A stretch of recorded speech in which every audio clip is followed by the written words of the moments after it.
Semana que acaba, semana que começa. A semana que terminou foi uma semana onde o sentimento de risco voltou aos mercados, através do abrandamento das tensões tarifárias dos Estados Unidos com o resto do mundo, onde o mercado seguiu o périplo de Donald Trump pelo Médio Oriente, esteve atento também aos dados económicos divulgados nos Estados Unidos da América e ainda para a posição da Moody's face à dívida pública norte-americana.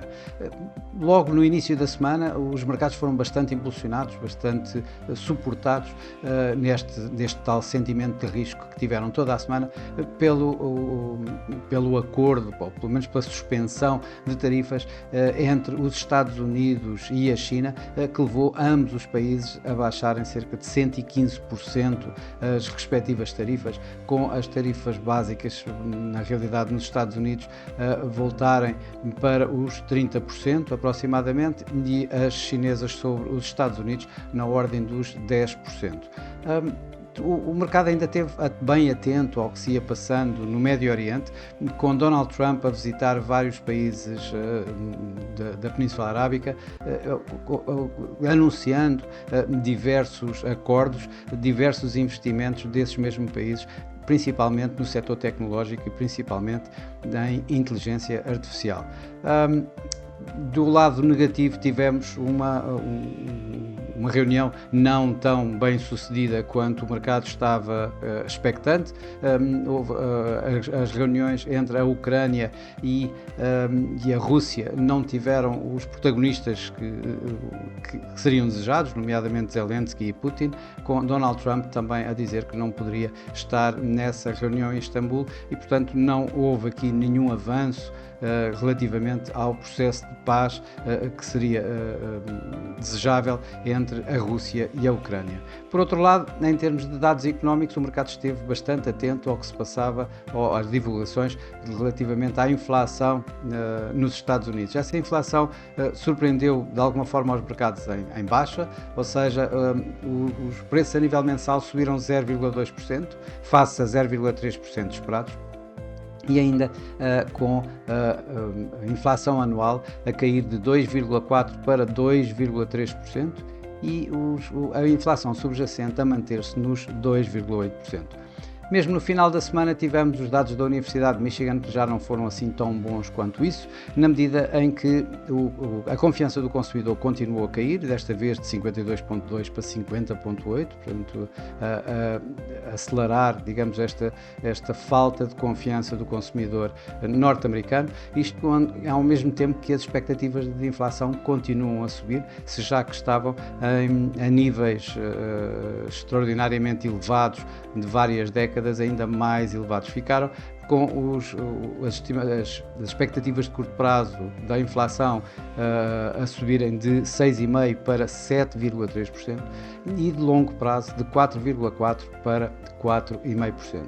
Mesmo ao cair do pano da semana passada, a Moody's veio anunciar um corte de rating aos Estados Unidos. Passou o rating de dívida pública dos Estados Unidos de AAA, de AAA, para AA1, isto justificando através do aumento contínuo da dívida pública norte-americana. Nessa altura já os mercados estavam fechados e, de facto, aqui assim os mercados acionistas esta semana tiveram fortes ganhos, foram bastante impulsionados pelo tal sentimento de risco logo no início da semana.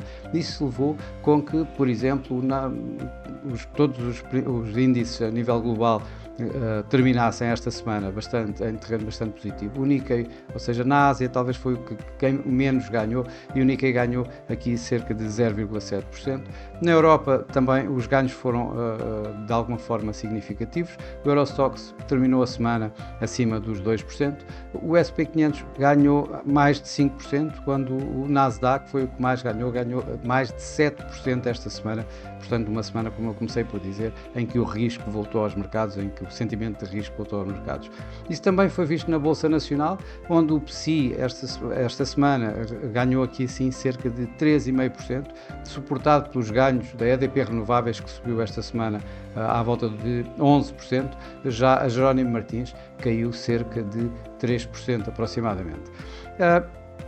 No mercado cambial, vimos alguma consolidação dos recentes movimentos. O dólar voltou a ganhar, desta vez o DXY ultrapassou bem os 101, terminou à volta desses 101, quando chegou quase a 102 no máximo.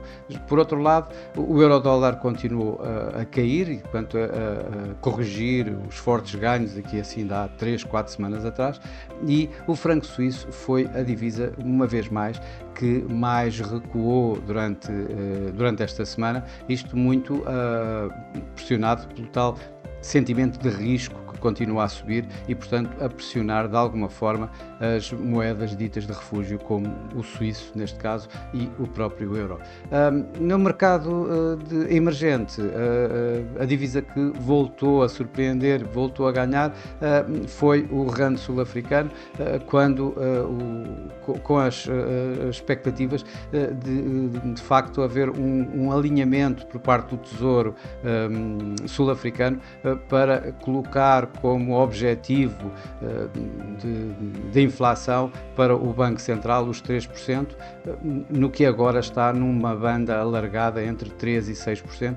Isto levou de imediato aqui a mais ganhos no rand, que esta semana ultrapassaram mais de 1%, tanto face ao euro como face ao dólar. Nas commodities, obviamente que este sentimento de risco também ajudou as commodities, todas, exceto obviamente o ouro, que é a commodity que, por norma, também é um ativo de refúgio e que, portanto, em sentimentos de risco mais elevado, acaba por ficar pressionado. Foi o que aconteceu esta semana e o ouro acabou por corrigir aqui, perdendo esta semana quase 5%, estamos aqui 4,7% durante esta semana que perdeu. Por outro lado, já o petróleo, mesmo com a oferta a poder aumentar, mesmo com um acordo mais próximo entre os Estados Unidos e o Irão, que vai certamente colocar mais petróleo à disposição e, portanto, maior oferta, ainda assim o petróleo continua a ganhar, exatamente suportado por este sentimento de risco aumentado, em que a recessão é mais afastada e, portanto, se espera que haja um pouco mais de procura por parte de energia, por parte do crudo em especial. O Brent e o WTI ganharam esta semana um pouco mais de 2%. A semana que vai começar vai ser uma semana, em princípio, também mais calma, onde vamos ter muitos discursos de banqueiros centrais e onde vamos ter certamente Donald Trump, que vai estar de volta aos Estados Unidos. Provavelmente vamos ter a possibilidade de ver mais algum acordo que tem ultimamente estado a ser, de alguma forma, quase anunciado, isto numa altura em que provavelmente também o corte de rating nos Estados Unidos por parte da Moody's no final da semana passada também deverá ser algum tema a debater e a impactar os mercados durante esta próxima semana. Donald Trump volta do Médio Oriente, volta com investimentos prometidos por parte de países árabes. Isso acabou por dar aqui assim algum suporte aos mercados. Esta semana provavelmente Donald Trump irá tentar anunciar mais alguns acordos. Vamos esperar que não vá anunciar mais tarifas a aumentar, não creio. Por outro lado, temos aqui assim, deverá dizer alguma coisa, deverá referir-se à situação do downgrade da Moody's. Começou já durante o fim de semana a tecer algumas considerações, a Jerome Powell a dizer que ele tem que cortar taxas de juros. No entanto, a própria Moody's deu algum suporte à independência, ou pelo menos alguma relevância à independência do Banco Central norte-americano para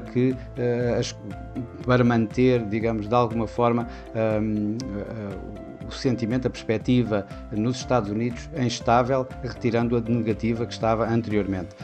Vamos ver, este provavelmente será um dos temas a debater durante esta semana que vamos começar. Por outro lado, vamos ter inúmeros discursos, inúmeras intervenções verbais tanto de membros da FOMC como de membros do Banco Central Europeu, e alguns deles bastante relevantes, John Williams, por exemplo, Rafael Bostic, Lori Logan, isto nos Estados Unidos.